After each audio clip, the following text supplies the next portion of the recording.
Hello, Gary Hernandez here, and welcome to Cane Self-Defensive Master Gary Hernandez.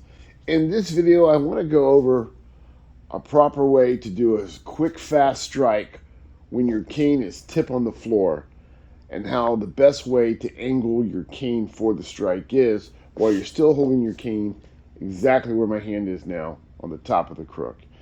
Now, the reason I say that is because there's going to be a big difference how you swing your cane. It's going to be a lot of times. Well, not a lot of times that you're going to get into a situation, hopefully, but there are a lot of times when something develops between individuals, it's rather quick than you having a lot of time to see it coming. There are times where you're going to get into an altercation, arguing with somebody, and they're going to slowly come up closer to you, and if you're not keeping that distance, they're right on top of you. A lot of times people, though, are going to be pissed off and they're going to rush you, or they're going to shoot for going for your hand or your cane because they know that's what you're going to swing at them. So they're going to try to come in quick. One of the things you want to be able to do is basically shoot from the hip, as they say, and do a quick swing. Well, one of the things I see, especially when I'm training a lot of students, is they tend to swing like this. And I'm going to explain why that's really not a good idea. And I'm going to show you how to, no matter how old you are, how to get a little bit more power out of such a quick swing and strike. Now, the individual could be pretty far away. They could be in those zones that I talked about. Green zone, yellow zone, red zone. But a lot of times they're going to simply they think you're going to swing or something. They're going to try to shoot in quickly and spear you.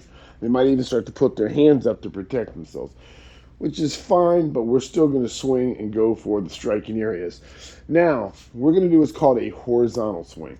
So basically the cane's going to come like this. Now you have three target areas you have a high area, a middle area, and a lower area. On the high area, obviously, we have the side of the head. Now I'm talking just swinging horizontal. You do have diagonals and verticals up and down, but we're talking about just a horizontal swing right now. So on your top area, you actually have the side of your head. In the middle area, you kind of have a twofold. If their hands are up, you have their ribs. If their hands are low, you have that elbow area you can strike. Now, on the lower area, obviously, you can't hit the upper thigh, but if they're a pretty strong or pretty heavy person, may not do so well there. I prefer the knee. Now, if it's in the wintertime and they're wearing a jacket and they're all big old jacket, or if they're down here in Florida and they're a motorcycle guy that happens to have skid-resistant plates on his vest, this may not be a good area. Obviously, if he's wearing a helmet because he's riding a bike, this may not be a good area. So you have to think about where you're going to strike. One of the things I see people do is I'll do it this way and then I'll do it on the target. They tend to simply strike like this. And that's fine. But the problem is unless you're chambering down, you don't have a lot of good control on that cane. The reason is where you're holding it around the crook area, you've got that roundish area. So when you're holding it, it tends to want to shift in your hands. So if I strike like this, and I'll show you with a hard strike, and I stop, it's already turned on me. So to avoid that, I'm simply going to rotate my wrist. And I'm simply from here, I'm going to strike like that. So instead of being like this, I'm going to rotate like that. Now, if you hold it in midair, it's going to fall down because of gravity, and that's not a good area to really secure it tightly. But when you're doing it fast, you get that momentum, and when you strike, it's not going to, here, it's going to do that. Here, it's going to be solid. Now, I've showed this in the past, but now we're going to add the second part I was talking about, getting a little bit more of a stronger strike. Now, from here, yes, that's a pretty good, fast, strong strike. But let's say I want to get a little bit more out of that because A, I'm not feeling well, I'm sick or injured. B, I'm a lot older and I'm not young. Well, I'm not young now anyway, but I'm not 20-year-old, obviously. So from here, I'm going to put some hip and shoulder drive into that. And I'll show you this way here. Now understand, they're going to come forward. So what I want to do is take my back leg and I'm going to shift. That's also going to take me off-center mass. So if he's coming straight, boom. So here I am. From here, he starts to shoot in. Now I'm going to actually put myself about this distance because number one, yes, I can reach out and grab it. But remember, I don't have a live person with me today. And normally somebody's going to start to shoot in. Now, when he starts to shoot in, understand, very important, his head won't be here. His head will be lower because he's shooting inward. Now, I did one where I'm going to come down on his collarbone, but now I'm talking about this might be a pretty solid guy, and I need to slow him down, and I might be a lot older. And I will tell you, yes, head strikes could be considered lethal, especially, it's blunt trauma that'll kill the individual. If I hit him a certain way too hard, catch him in the temple, and he could die.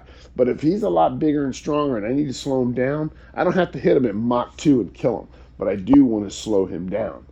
So I'm going to put him about here because he's starting to shoot in. So there's going to be that close of distance. So from here, I'm simply going to, boom, just like that. Now, if I do it just the first way, that's a solid hit. But it takes the cane, look how far that cane went, which means I might lose the grip of it. I have to readjust it again. I don't want to do that. But if I do it from this angle here, now I can come in and whatever I need to do. So I want to make sure, and again, a lot of things could happen where you're strolling, then all of a sudden, hey, what's going on? Boom, and you got to quickly move. If you've got an idea it's coming and you're prepping for it, that's great. Problem is, you just told this individual, I'm a little bit more agile than you give me credit for, and they may decide, well, you know what? I'm going to pull something out instead of going after this old man. Let's say, when I have my beard, I look a lot older. I'm going to be 59, so when I have my beard, I look a lot older. And I'm not saying nothing negative about being older, but I'm saying if somebody attacks me and they're young, I'm going to use my age in court. Hey, this 20-year-old attacked this 59, 60-year-old guy. I'm going to use that. At least I'm going to try to use it because I'm pretty sure that, 20-year-olds shouldn't be attacking an older guy. Well, the same thing here. If I don't think I could talk my way out of it, I'm going to try to look a little older because to get him to, oh man, you don't think, get him to drop his guard a little bit because he thinks that he can handle me. But if all of a sudden, if I'm like this, moving around, you want some of this? Will he back off? Maybe. But then again, he may get smart and say, I'm just going to have to whoop this guy's ass because he wants some of this. So I'd rather use a little bit of the sneaky factor. So again, I'm here. He starts to come in, boom. Now, remember I talked about the different other areas? You have the ribs too. And let's say he just walks up, like, you son of a, and he comes up, his elbow area is going to hurt. So if his ribs are open, boom, right there's his elbow. If I want to go for his ribs, boom, his ribs. His leg, exact same thing. He starts to step in, boom, and I strike. Now, if I catch his leg and he buckles over, as I hit that, I can grab my cane and go into other attacks. So, but remember, this is just a very fast way to swing this cane. And a proper way is what I was originally talking about to make sure I'm not holding it like this to where it's going to move, but yet holding it like this and following through. Again, move your body. Not just take it off center line, hip and shoulder drive, hip and shoulder drive, hip and shoulder drive. So we want to do that horizontal strike with power, with speed, and with control of your cane. So hopefully that technique helps. Gary Hernandez, thank you very much. If you get an opportunity, please subscribe to the channel. I am definitely coming back with more stuff. Just about finished completing a lot of other stuff I've been working on. I have different business ventures I'm working it right now, so I'm going to be putting everything into the fold. But again, hopefully that helps. Gary Hernandez, thank you very much, and I will see you guys very soon. Bye.